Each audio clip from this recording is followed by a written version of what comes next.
जबाबदार आदरणीय डॉक्टर अतुलजी बाबा भोसले जे त्यांच्यामुळे ही रॅली जबरदस्त यशस्वी झाली ते आदरणीय डॉक्टर अतुल बाबा भोसले। भारत माता की जय शिवाजी। आजच्या या महत्वपूर्ण दिवसाच्या निमित्तानं महाराष्ट्रामधली अत्यंत चांगली तिरंगा यात्रा ही कराडमध्ये साजरा झालेली आहे। आज देशामध्ये आपल्या कराडकरांचं नाव मोठं करण्याचं काम तुम्ही सगळ्यांनी इथं केलेलं आहे।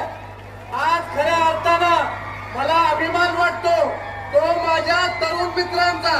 या माझ्या तरुण मित्रांमुळे ही इतकी रॅली भव्य आणि दिव्य झालेली आहे। आणि देशाचं भवितव्य काय जर का असेल तर देशाचं भवितव्य तुम्ही सगळे आहात। देशाला मोठं करण्याचं काम येणाऱ्या काळामध्ये तुम्ही सगळेजण करणार आहात। 1947 साली आपल्या लोकांच्या समोर एकच उद्दिष्ट होतं की देशाला स्वातंत्र्य मिळणं। आपल्या देशाला स्वातंत्र्य मिळाल्यानंतर आपल्या समोर आज एकच उद्दिष्ट आहे की 2047 साली देशाला विकसित करण्याचं स्वप्न साकार करण्याचं काम माझ्या सगळ्या तरुण विद्यार्थ्यांच्या माध्यमातून झालं पाहिजे। आज मला आनंद वाटतो की कराड तालुक्यामध्ये ज्या पद्धतीनं तिरंगा यात्रा साजरी झाली त्याच्यामध्ये प्रशासनाचा मोठा वाटा आहे। मी मनापासून प्रशासनाचे आभार मानतो की अत्यंत चांगल्या प्रकारचं काम माझ्या प्रशासनाने इथं केलेलं आहे।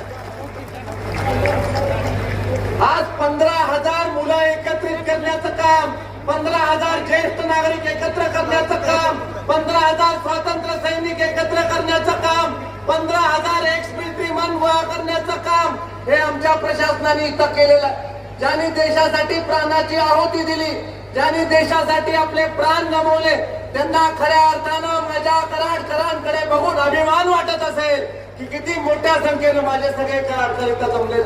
आज या देशामध्ये आपल्या आदरणीय पंतप्रधानांच्या माध्यमातून शिक्षण क्षेत्राला अधिकचं महत्व देण्याचं काम चालू आहे। ज्या देशामध्ये 2014 साली 50,000 वैद्यकीय शिक्षणाच्या जागा उपलब्ध होत्या त्या देशामध्ये 1,29,000 जागा उपलब्ध करण्याचं काम या देशामध्ये झालेलं आहे। आपल्या देशामध्ये 2 लाख स्टार्टअप निर्माण करण्याचं काम आपल्या देशाच्या सरकारने केलेलं आहे। या 2 लाख स्टार्टअप साठी 27,000 कोटी रुपयाची गुंतवणूक ही आपल्या देशामध्ये झालेली आहे। मुद्रा योजनेसारखी एक योजना ज्या योजनेसाठी 41 लाख कोटी रुपये आज आपल्या देशामध्ये उपलब्ध आहे याचा खऱ्या अर्थानं आम्हाला सगळ्यांना अभिमान वाटतोय।